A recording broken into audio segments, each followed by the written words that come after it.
questions video.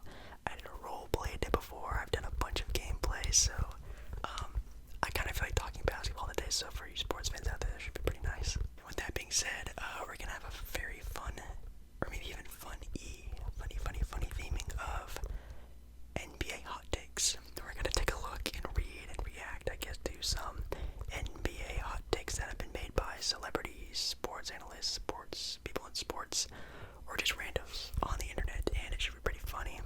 There are a couple of like articles and videos that I've watched over the past handful of days and weeks that have put a smile on my face listening to some craziness being said about the NBA. So I thought it'd be kind of fun to do that with you guys. So make sure you do like the video. If you do like the video, also comment down below. Comment down below your own hot take. It could be for a player this upcoming season, your favorite team, who's gonna win the title.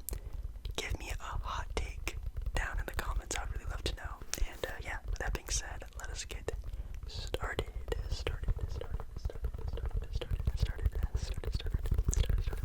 Okay, so the first one I really wanted to do was one that really sparked a lot of also, by the way, if I'm leaning forward a lot in this video, it's because the mic is right in front of me. It's kind of far away, so I kind of have to lean in a little bit in this video. So there was someone made a comment about one of the, if not the best player in the NBA, and it was Charles Oakley. And if you don't know, that's a very funny take he had. His take was that if Giannis played back in his day, so the early 90s, late 80s, he would be coming off the bench. The best player in the NBA, at least to me right now, would be coming off the bench right now in the 80s or 90s. That is absolutely a hot take, and that's what this video is going to be about. I guess we can discuss some of them more free. We just don't even want to go through some of the funny ones and go through them. I think they also could be pretty fun, but I think there are a lot of players in the NBA, even throughout history, that you could put in any era and they would be great. And it's the fact that Giannis, who's already known for being a bully ball, straight to the rim type of guy. I mean, he's only known for running and dunking, by the way, right? James Harden said that. And he would have a problem doing that in the 80s or the 90s. That's hilarious. I mean, maybe Giannis in year 1 through about 3 or 4, yeah, I mean, he's skin and bones. He didn't really have a lot of offensive game. He was definitely then running to the rim every time. Giannis now would, man, I don't even want to know what he would do to a lot of the forwards in those days. I mean, sure, the centers, man, he would be making those centers mad because of how good he is, how skillful he is around the rim, the way he can move. He's basically a 7-footer who runs like he's like 6'6", like he is crazy athletic. And man, I mean, sure, he would probably get injured a lot because obviously players back then, you could do some elbows, some, WWE, clotheslining back in those days and still be able to carry on the rest of the game. But you think he probably still would be, especially now, and also adding an outside game. What 6'11", 6'10" guy back in those days would be able to guard Giannis on the perimeter? He could just ISO the entire game and be completely fine. So that's kind of a funny hot take. Now, there are sometimes, really good hot takes. Sometimes hot takes are true. They are right. They predict the future. Some of them are really good. Some people do hot takes on, young players turning good. Some people have hot takes on good players turning bad. And sometimes they have their own opinionated hot takes. There's one of super teams in the NBA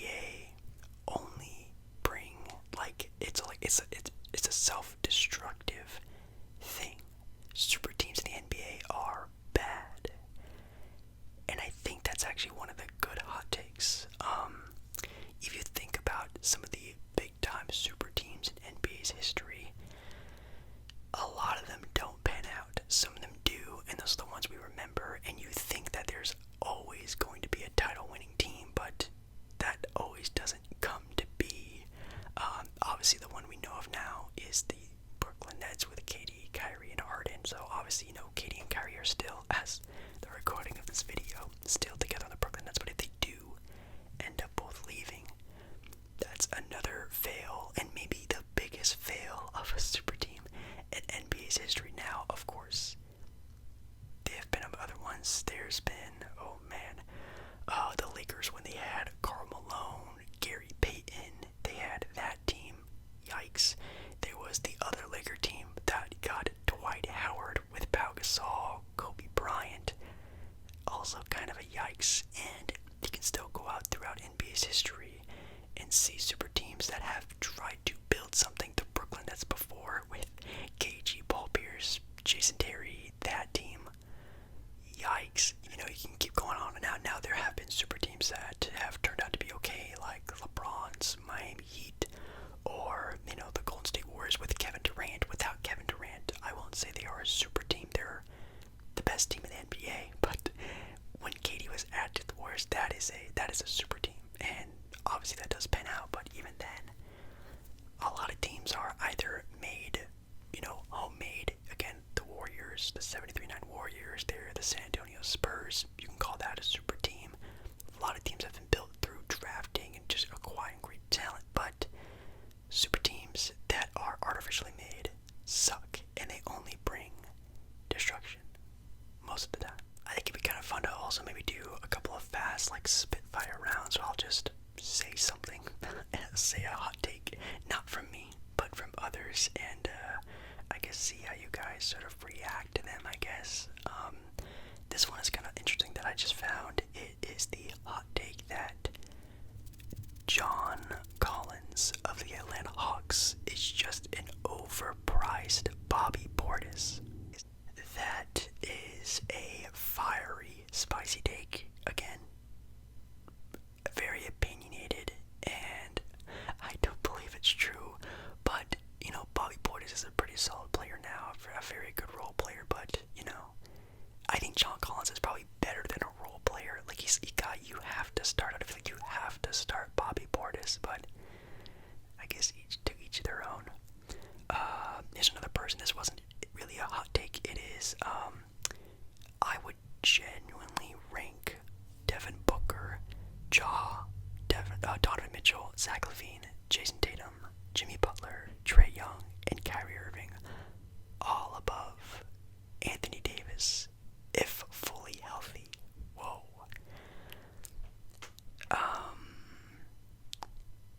I mean, that's tough. I mean, they're obviously, when AD is fully healthy, that's obviously a very great player. And of course, the last time we saw that was probably around 2020, 2021. And obviously, he was, in that sort of finals MVP candidacy alongside LeBron James when they did win the finals. I think it's been so long because we've seen a fully healthy, super engaged Anthony Davis. Maybe I would agree with that as of right now. I mean, there's Kyrie Irving, who knows what that, Zach LaVine, ooh, Donovan Mitchell, that's a fiery take. I see another guy with the take of the LA Clippers not even being a title contender next season, which, if you guys haven't heard my past couple of NBA talking videos, I maybe have said the Clippers might be my favorites, at least a top 3, in my opinion, for favorites to win the title next season. So they're saying the Clippers aren't even going to be a contender next season, which might make sense. I have no idea how many games Kawhi and Paul George are going to play, and, these still had some great run time, but maybe that run time might have tired out, guys like Reggie Jackson and Terrence Mann and Zubac, who had to do a bunch of runs the entire season trying to scramble to get into a play-in scenario. You know what I mean? They might have tired legs. And so, Paul George and Kawhi Leonard arrive and they're ready to play. All of the others are dead weight, and that could be a very big possibility. Or maybe Kawhi and Paul George just don't have it in them. I guess we'll have to see. That is a hot take. Another take. LeBron and AD are still the best duo in the West. Wow. That's a fire take. That is a spicy take.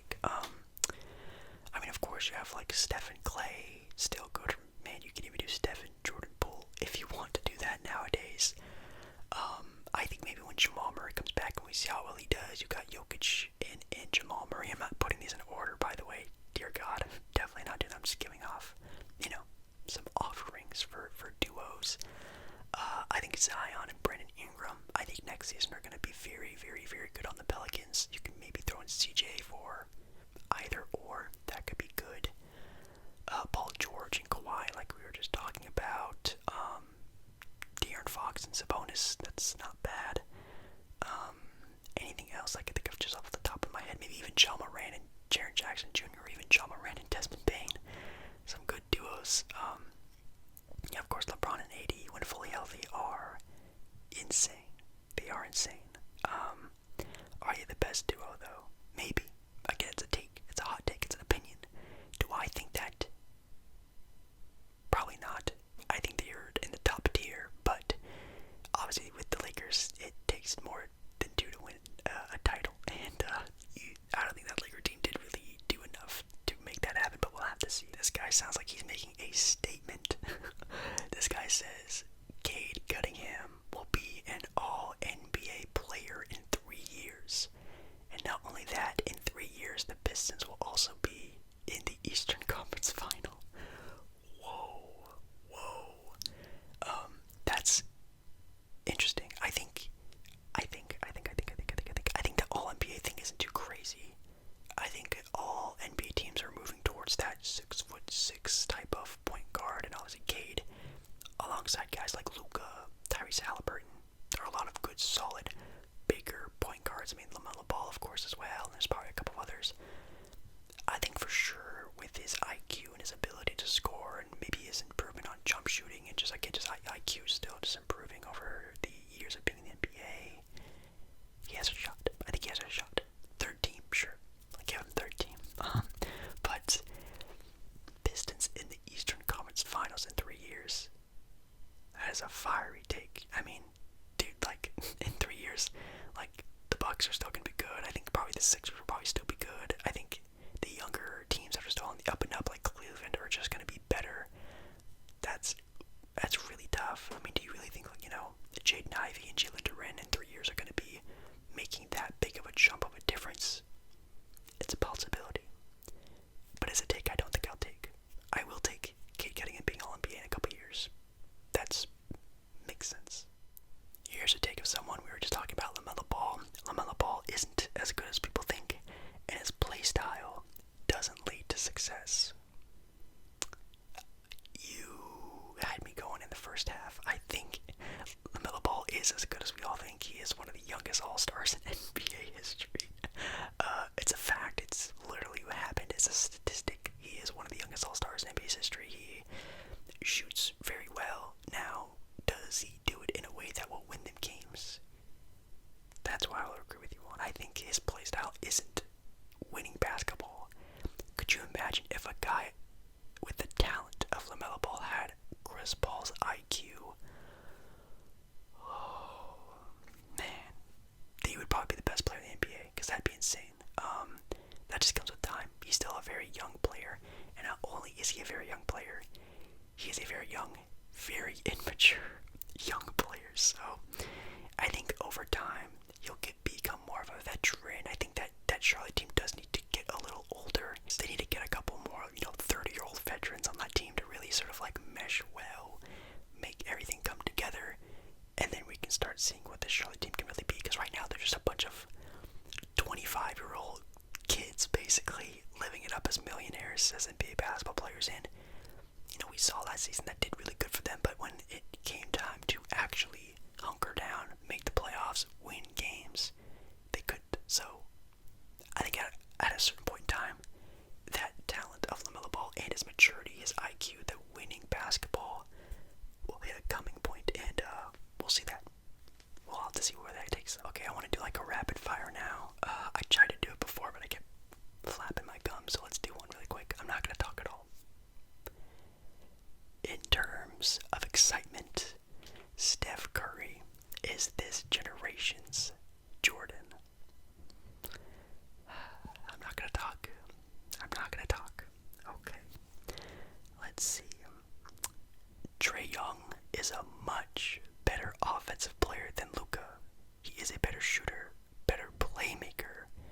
makes his teammates far much better. I'm not gonna say anything. Okay? Kevin Durant took the easy road in his NBA career, and that is how his championships and career will be known as. Dang. That's kind of sad, actually. I felt kind of bad for that. Let's see. Nuggets will never have extended postseason success.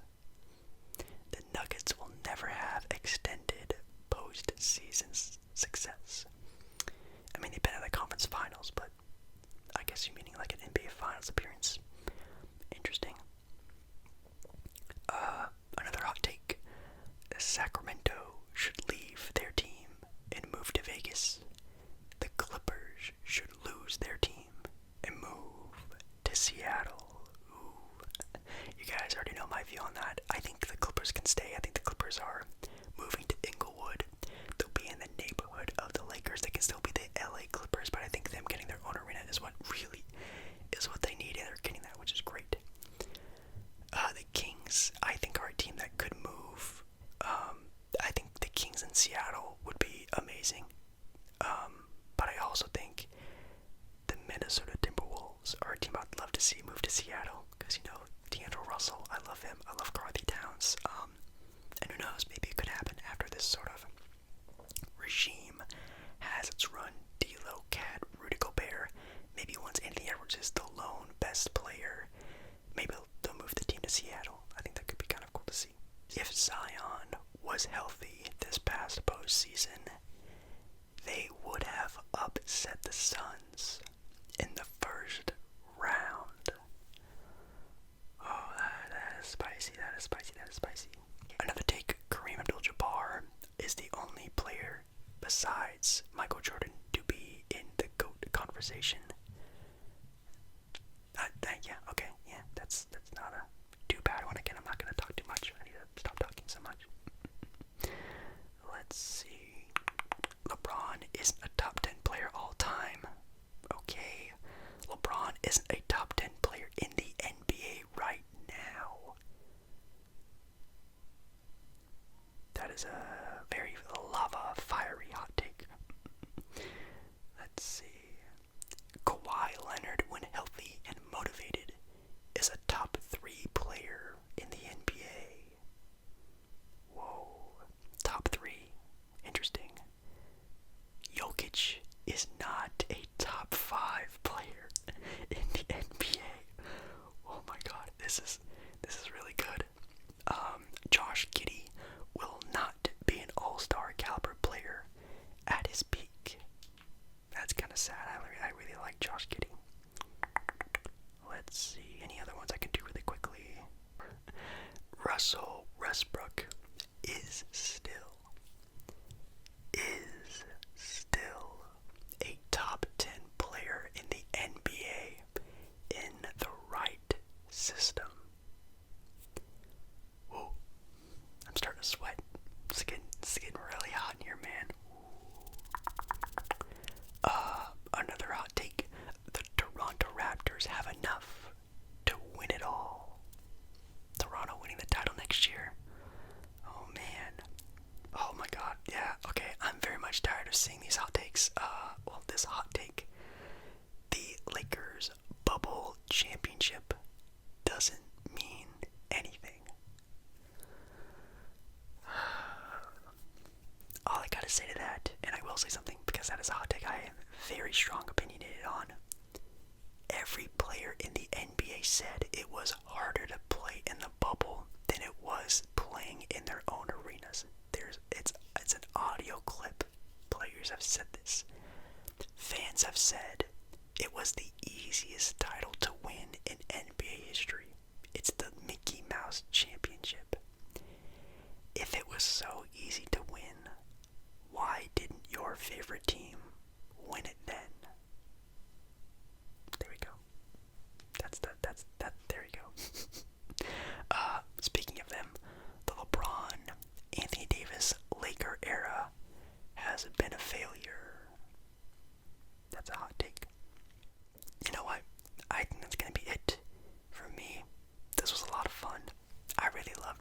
looking at these. And again, if you have a hot take down in the comments, it can be a jokey one, it could be one that you really think is really cool, or one maybe that is positive. Maybe some positive hot takes. I like those a lot more. Let's do some.